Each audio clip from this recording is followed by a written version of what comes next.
Hi అండి, ఈరోజైతే నేను పులిహోర చేస్తున్నాను. 2 కేజీల ప్రసాదం చేస్తున్నానండి. పులిహోర ఆయిల్ వేసుకోవాలా, మనకు తగ్గట్టుగా ఆయిల్ వేసుకోవాలి. 2 కేజీలకి ఎంత పడుతుందో అంత ఆయిల్ వేసుకోవాలా.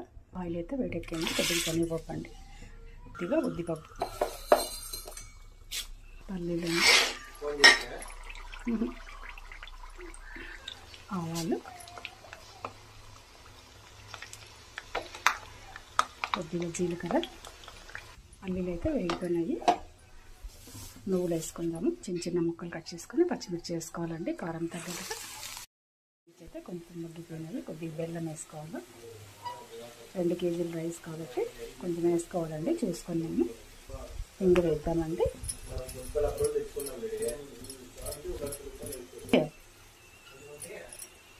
కొద్దిగా కరివేపాకు, చింతపండు ఇంట్లో మెత్తగా తీసుకొని జ్యూస్ వేసుకోవాలి. దానిలోకి చింతపండు గుజ్జు అంతా వేసేసుకోవాలి. దానిలోకి పులియోగర పొడి కొద్దిగా వేసుకోవాలండి, ఒక 4-5 స్పూన్స్ వేసుకోవాలి.